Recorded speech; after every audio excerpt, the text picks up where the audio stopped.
Student, आज पुनः हम लोग क्लास 8 के साइंस का फर्स्ट लेसन फसल उत्पादन और प्रबंधन के शेष पार्ट का अध्ययन करेंगे। इसके पहले पिछले वीडियो में हमने जो है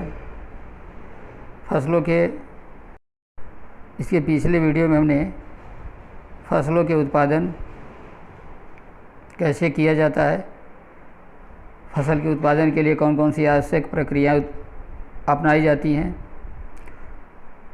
फसलों को बोने से पहले किस प्रकार खेतों को तैयार किया जाता है, इन सब चीज़ों के बारे में अध्ययन हमने किया था। साथ ही साथ फसलों को उगाने के लिए या अत्यधिक मात्रा में फसल उत्पादन के लिए किस प्रकार के उर्वरक का प्रयोग किया जाता है, उर्वरक और खाद में अंतर क्या है, जैविक खाद क्या है, इन सब के बारे में हम लोग अध्ययन कर चुके हैं। आज हम लोग पुनः उसके नेक्स्ट पार्ट सिंचाई के बारे में अध्ययन करते हैं। हमने बताया था कि जिस प्रकार किसी प्राणी को जीवित रहने के लिए जल की आवश्यकता होती है, उसी प्रकार से पौधों की वृद्धि परिवर्धन के लिए भी जल का विशेष महत्व होता है। पेड़ पौधों की जड़ों द्वारा जल का अवशोषण किया जाता है और जिनके साथ खनिजों और उर्वरकों का भी अवशोषण होता है। अर्थात जब पेड़ पौधे जल का अवशोषण करते हैं तो उस जल के साथ साथ मिट्टी में पाए जाने वाले जो पोषक तत्व हैं वे भी उस जल के साथ साथ पौधों के शरीर के विभिन्न भागों में यानी पौधों के विभिन्न भागों में पहुंचते हैं। तो आज हमारे पास सिंचाई के लिए बहुत से स्रोत हैं, जैसे जलकूप, नलकूप, कुएं, तालाब, झील, नदियों, बांधों एवं नहरों के द्वारा आजकल सिंचाई के कार्य किए जाते हैं। विभिन्न क्षेत्रों में सिंचाई के लिए विभिन्न प्रकार के पारंपरिक तरीकों का उपयोग किया जाता है। कहाँ पर किस प्रकार की सिंचाई होती है वह उस क्षेत्र के ऊपर निर्भर करता है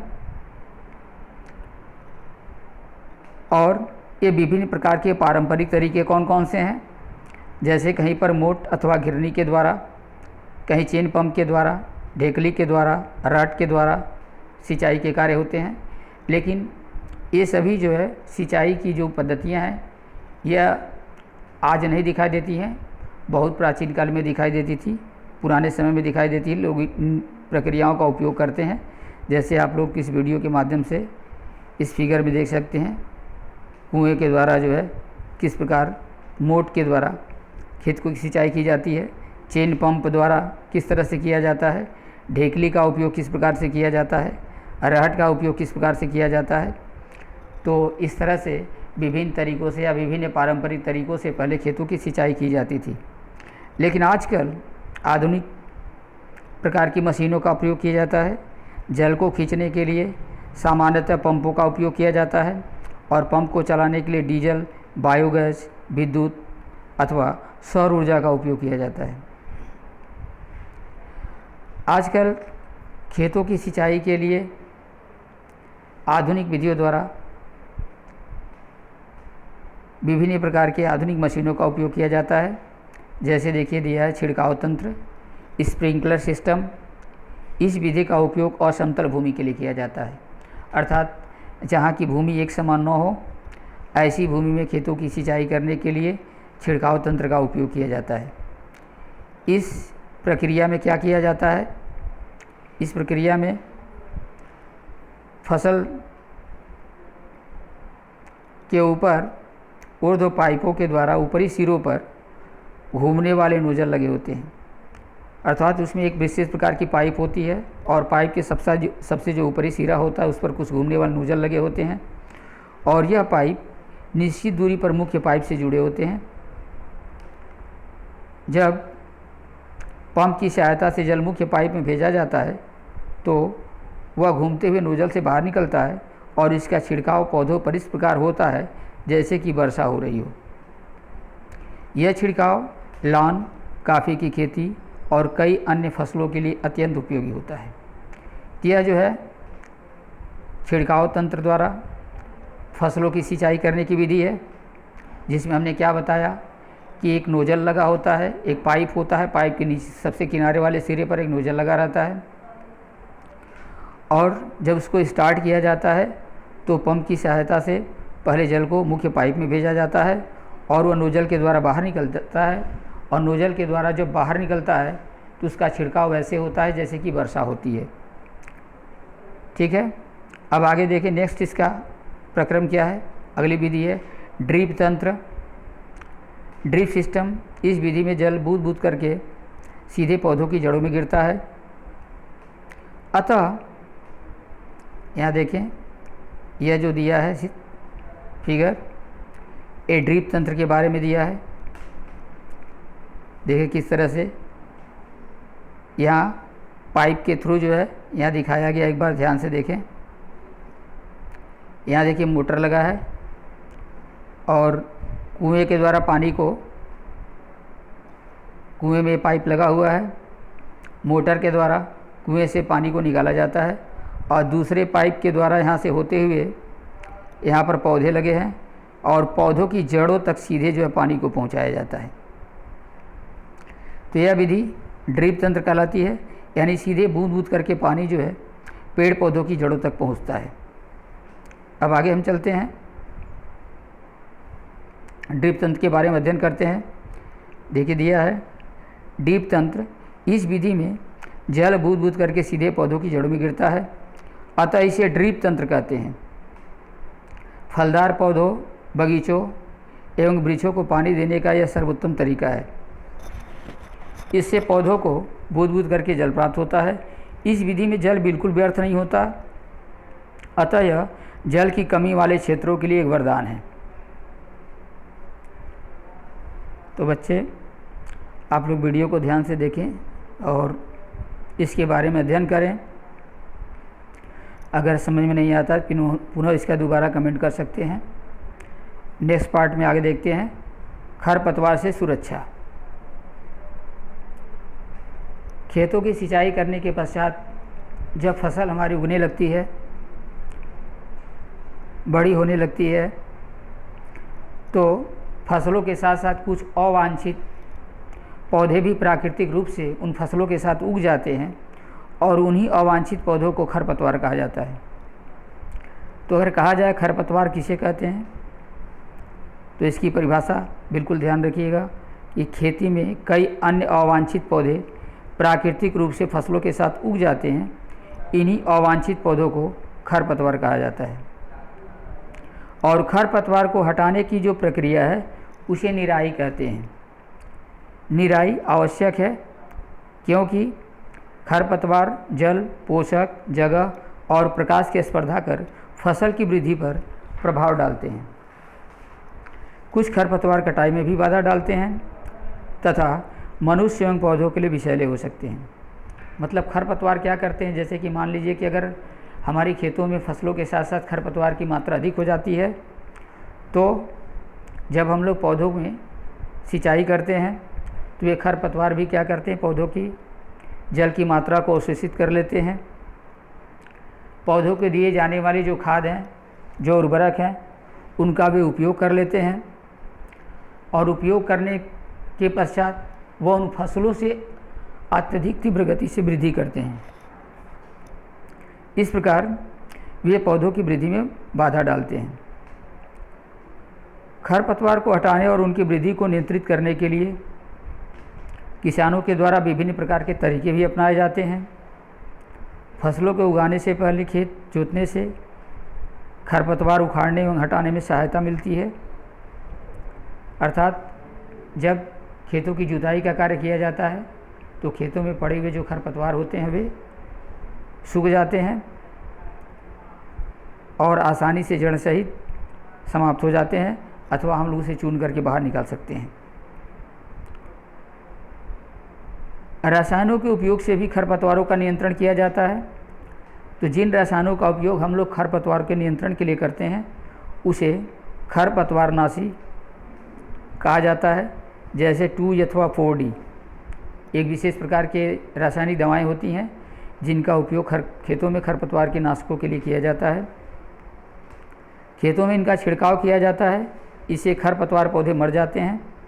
लेकिन इससे हमारी फसल को कोई भी हानि नहीं होती है। खरपतवार नाशी को उपयोग करने के लिए क्या किया जाता है कि इसे जल में आवश्यकता अनुसार मिला करके एक विशेष प्रकार की स्प्रेयर मशीन की सहायता से खेतों में छिड़काव किया जाता है, जिससे वे नष्ट हो जाते हैं। इसका छिड़काव करने से किसान के स्वास्थ्य पर भी प्रभाव पड़ सकता है। अतः इन रसायनों का अगर हम लोग खेतों में प्रयोग करते हैं तो बहुत ही सावधानीपूर्वक इसका प्रयोग करना चाहिए और इनका छिड़काव करते समय हमें अपना मुंह एवं नाक कपड़े से अच्छी तरह से ढक लेना चाहिए। अब देखिए अगला जो कार्य है, खेतों में फसल की सिंचाई करने के पश्चात, उसकी निराई गुड़ाई करने के पश्चात, खेतों को खरपतवार नाशक दवाइयों का उपयोग करने के पश्चात जब धीरे धीरे फसल हमारी तैयार हो जाती है तो अगली प्रक्रिया होती है कटाई का। फसल की कटाई भी एक महत्वपूर्ण कार्य है और फसल को पक जाने के बाद उसे काटना ही कटाई कहलाता है। अर्थात किसी फसल के पकने के पश्चात उसे काटने की प्रक्रिया ही कटाई कहलाती है। कटाई के दौरान कुछ तो ऐसे पौधे होते हैं जिन्हें सीधे खींच करके उखाड़ लिया जाता है और कुछ ऐसे भी पौधे होते हैं जिन्हें धरातल के पास से अर्थात ज़मीन के पास से उसे काट लेते हैं। किसी अनाज अथवा फसल को पकने में एक निर्धारित अवधि होती है, 1 महीने 2 महीने या कुछ में 3 से 4 महीने भी समय लग सकते हैं। हमारे देशों में आजकल फसल की जो कटाई है वह दराती की सहायता से किया जाता है। दराती जिसे हम लोग हसिया कहते हैं, अथवा उसके लिए एक विशेष प्रकार की मशीन का भी उपयोग किया जाता है जिसे हार्वेस्टर कहते हैं। और हार्वेस्टिंग करने के पश्चात अर्थात फसलों की कटाई करने के पश्चात कटी हुई फसल से बीजों और दानों को अलग करने के लिए, या हम कह सकते हैं कि फसल से बीजों और दानों को भूसों से अलग करने के लिए एक विशेष प्रकार की क्रिया की जाती है जिसे थ्रेसिंग कहा जाता है। तो थ्रेसिंग करने के लिए भी एक विशेष प्रकार का यंत्र होता है जिसे हम लोग थ्रेशर कहते हैं और थ्रेशर यंत्र के द्वारा आसानी से किसान अपनी फसल में बीज अर्थात दाने और उसके भूसे को अलग अलग कर सकता है। छोटे किसान तो अपने अनाज के दानों को फटक करके ये अलग कर लेते हैं, लेकिन जिन किसानों के पास अधिक खेती होती है उनके लिए ऐसा करना यदि संभव नहीं होता है तो वे लोग क्या करते हैं, थ्रेसिंग मशीन का प्रयोग करते हैं। अब इस प्रकार से जब फसलों की कटाई हो जाती है तो किसानों के द्वारा उसका भंडारण किया जाता है। भंडारण की प्रक्रिया क्या है? भंडारण की प्रक्रिया एक ऐसी महत्वपूर्ण प्रक्रिया है जिसमें फसल के दानों को अधिक समय तक सुरक्षित रखना पड़ता है, जिससे उनमें नमी न लगने पाए, कीटों के प्रभाव से सुरक्षित हो और सूक्ष्म जीवों के प्रभाव से वह सुरक्षित रहे। अतः फसल के दानों को अधिक समय तक अगर हम सुरक्षित रखना चाहते हैं तो उन्हें नमी, कीट, चूहे और सूक्ष्म जीवों से सुरक्षित रखना होगा। ताज़ी फसल में नमी की मात्रा अधिक होती है। यदि फसल के दानों को सुखाए बिना भंडारित किया जाता है तो उनके खराब होने के लिए का खतरा अधिक रहता है, अथवा यह भी कह सकते हैं कि उनमें जीवों के आक्रमण से अंकुरण के लिए अनुपयोगी हो जाते हैं, अर्थात भविष्य में वे पौधे अंकुरित नहीं होते हैं। इसलिए बीजों को अर्थात जब हम लोग दानों को भंडारण करना चाहते हैं तो क्या करते हैं कि सबसे पहले उसे धूप में सुखाना अति आवश्यक है, जिससे उसकी नमी में कमी आ जाए और इससे उनके कीट पीड़कों, जीवाणु और कवक से सुरक्षा हो सकती है। किसान अपनी फसल उत्पादन का भंडारण जूट के बोरों, धातु के बड़े पात्र में करते हैं, परंतु बीजों का बड़े पैमाने पर भंडारण साइलो और भंडारण गृहों में भी किया जाता है। आजकल जगह जगह भंडारण गृह भी बने हुए हैं सरकार के द्वारा, जहाँ पर हम लोग अपने अनाजों को भंडारण कर सकते हैं और उन्हें सुरक्षित रह सकते हैं। साधारणतः किसान अपने यहाँ अनाज को लोहे के ड्रम में नीम की सूखी पत्तियाँ इत्यादि भी रख करके कर सकते हैं। आगे हम नेक्स्ट देखते हैं।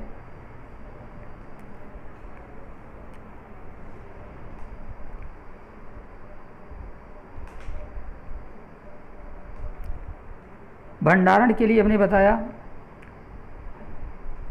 अनाज के दानों को सुरक्षित रखने की एक विशेष प्रकार की प्रक्रिया भंडारण कहलाती है, जिससे बीजों को या दानों को, फसल के दानों को चूहे और कीटों से सुरक्षित रखा जा सके।